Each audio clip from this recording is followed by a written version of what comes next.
यहाँ पर न्यूक्लियर हथियार बनाने, रखने या संवर्धन के हिसाब से कुल मिलाकर इस प्रक्रिया में इस्तेमाल होने वाली जो साइट है वो यहां पर मौजूद थी और यहां पर हमला बोला गया है। बहुत सारे लोग घायल हैं। अफगानिस्तान पाकिस्तान की जंग से यह बड़ी खबर देखिए, रूसी वेबसाइट तास के हवाले से यह खबर है। पाकिस्तान के परमाणु सेंटर पर हमला हुआ। तास इस बात को बता रहा है। काकुल के पास परमाणु सेंटर पर हमला हुआ, तास ने इस बात को बताया है। तो जैसा मैंने आपको बताया, उसमें पाकिस्तान ने एक सिलेक्टिव टारगेटेड अटैक किया टेररिस्ट कैंप्स पे अफगानिस्तान में। अफगानिस्तान गवर्नमेंट की तरफ से रिस्पांस आया कि ये स्टेट सॉवरेनिटी की वायलेशन है और they will retaliate. Yesterday Taliban regime ने पाकिस्तान पे हमला किया, which was an unexpected attack. एक वेल कोऑर्डिनेटेड अटैक था चित्राल, खैबर, मेहमन, खुरम, बाजोड़ सेक्टर्स में। आज हम आपको बताएंगे लेटेस्ट डेवलपमेंट क्या है अफगानिस्तान और पाकिस्तान के बॉर्डर पे। एयर स्ट्राइक्स करी थी पाकिस्तान ने अफगानिस्तान के अंदर, जिसके अंदर एक खानदान के 16 लोग मारे गए थे, उसमें 80 साल का बुजुर्ग और 1 साल का बच्चा, in between all the ranges. और ये कहना है कि हम पाकिस्तान के अंदर घुस गए, यानी कि ड्यूरन लाइन पार करके हमने पाकिस्तानी पोस्ट को कैप्चर कर लिया है। तो दोनों तरफ से दोस्तों गोलीबारी भी हो रही है, बंदूकें भी चल रही हैं और बयानबाजी भी चल रही है। पाकिस्तान का हर पड़ोसी हमसे नाराज क्यों रहता है? अभी आपने देखा कि रिसेंटली जो हमने अफगानिस्तान के ऊपर अटैक किया उसके ऊपर भी कई तरह की बातें की जा रही है। बल्कि मौलाना फजलुर रहमान ने तो यहाँ तक कहा कि अगर पाकिस्तान ये समझता है कि अफगानिस्तान से टेररिज्म आ रही है और हमारा अटैक करना सही है, तो फिर ऐसे तो भारत भी सही करता है, क्योंकि भारत भी यही कहता है कि हमारे यहाँ उनके यहाँ यानी टेररिज्म हो रही है पाकिस्तान साइड से। तो सर ये पाकिस्तान इस वक्त अफगानिस्तान भी नाराज है, उसके बाद भारत भी नाराज है। ईरान के लिए भी सुनने में आ रहा है कि शायद अमेरिका का साथ देंगे अगर अमेरिका ने अटैक किया ईरान पे। तो इस तरह से कैसे रहा जा सकता है और क्यों सब पड़ोसी नाराज हैं? अब पाकिस्तानियों की कहानी क्या है? हम ये भी मानते हैं कि आज और शाम को अब पाकिस्तान ने फिर से कोशिश की है कि वहां पर एयर स्ट्राइक करे, लेकिन उसमें नाकाम। अफगानिस्तान को कोई नुकसान नहीं पहुंचा है।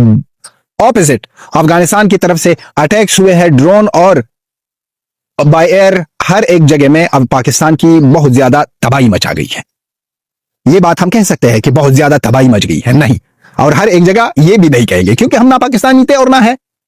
सिर्फ ये कहेंगे कि अफगानिस्तान तालिबान गवर्नमेंट ने भी एयर स्ट्राइक की है पाकिस्तान में, वहां पर ड्रोन्स भेजे हैं, वहां पर अटैक हुआ है और सिविलियंस को नहीं मारा है। ना ही हमारा काम, ना ही हमारा लेना देना, ना ही हमारी कोई प्रॉब्लम सिविलियन के साथ है। हमारा प्रॉब्लम जो है ये मुनाफिक हरामी दल्ले नाकार पाकिस्तानी आर्मी के साथ है।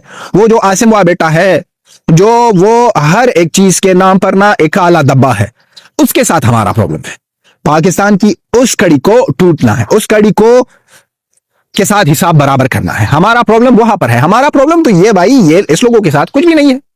सिविलियन के साथ बात कर रहा हूं, लेकिन पाकिस्तानियों की तरफ से ये जो पाकिस्तान की स्पेशली गुखा हैं, ये जो आते हैं बातें करते हैं कि हमने ये किया, हमने वो किया, पाक आर्मी जिंदाबाद, ये इसके हिसाब किताब का टाइम आएगा। अब आज ही ज़बीउल्लाह मुजाहिद ने कह दिया है कि हम जवाब देंगे। और इसका ये जो आया था बहुत ज्यादा बड़ा इसका ना डिफेंस मिनिस्टर, ये जो मेजर गौरव आर्या सर हमेशा कहता है कि ये डिफेंस मिनिस्टर नहीं है, ये मिस इंफॉर्मेशन मिनिस्टर है। ख्वाजा आसिफ की बात कर रहा हूं। ये चरसी बाबा या चरसी चाचा ये कह रहा है कि हम अब अफगानिस्तान के साथ ये करेंगे, अफगानिस्तान को वो करेंगे, और ये एक मिनिस्टर है। और उसके बाद नीचे लिखता है दमादम मस्त कलंदर। और एक और स्पेशल बात, इसका कहना है कि अफगानिस्तान कॉलोनी बनी है हिंदुस्तान। अब दोस्ती के नाम पर ना आप लोग और कितना झूठ बोलोगे? अफगानिस्तान और हिंदुस्तान की दोस्ती थे और दोस्ती ही रहेगी और हमेशा ही थी। तो दोस्तों, ख्वाजा आसिफ ने जिस तरह बातें की कि अफगानिस्तान कॉलोनी है हिंदुस्तान की और हिंदुस्तान की ही बातों पर चलती है, ये लोग तो समझते नहीं है कि दोस्ती क्या है। और उनके साथ साथ ये लिखता है दमादम मस्त कलंदर, अब जवाब देंगे अफगानिस्तान को। अरे भाई, ये दमादम मस्त कलंदर आपके साथ होगा और बढ़िया सा दमादम मस्त कलंदर होगा। उसके जवाब में ज़बीउल्लाह मुजाहिद अफगानिस्तान तालिबान गवर्नमेंट के स्पोक्स पर्सन ने कह दिया कि हम हिंदुस्तान के दोस्त हैं और हिंदुस्तान के साथ अच्छा रिलेशन रखना चाहते हैं। ये जो कॉलोनी वॉलोनी की बात हो रही है, ये अपने पास रख। अफगानिस्तान और हिंदुस्तान की दोस्ती से जलने वाला पाकिस्तान इस तरह बड़ी बीमारी का शिकार हो गया है कि अब टाइम आया है कि इसका खुलासा करना होगा, टुकुर टुकुर करना होगा।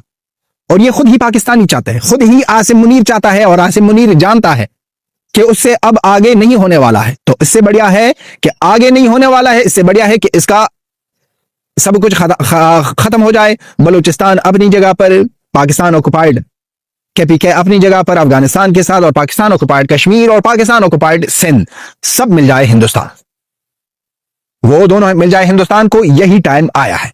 ये जो झूठ पर झूठ, एक वीडियो गेम की वीडियो लगा दो, पुरानी वार्स की वीडियो लगा दो, ये इनका जो तराड़ है, इसने 20-30 जवानों को इकट्ठा किया है, जिसको 50,000 30,000 पाकिस्तानी रुपए मिलते हैं, जो कुछ भी नहीं होते हैं एक्चुअली में। वो पैसे मिलकर वो बंदे बैठे हैं अफगानिस्तान के बारे में कि तो इस पाकिस्तान से हमने क्या सीखा जी? डिफेंस कमजोर नहीं होना चाहिए। भाई डिफेंस का इशू नहीं था, ये लोगों की नाराजगी का, एलियनेशन का मसला था ये। तो ये जब तक हम नहीं करेंगे अनफॉर्चुनेटली, तो हमारे हालात बेहतर नहीं होंगे। We have to develop our capacity for self criticism, introspection. अपने गिरबान में जब तक हम झांकना शुरू नहीं करेंगे तो कोई बेहतरी आ नहीं सकती। लोगों पे पाबंदियां लगाने से, उनकी फ्रीडम ऑफ एक्सप्रेशन को कर्ब करने से ये मसाइल हल नहीं होंगे।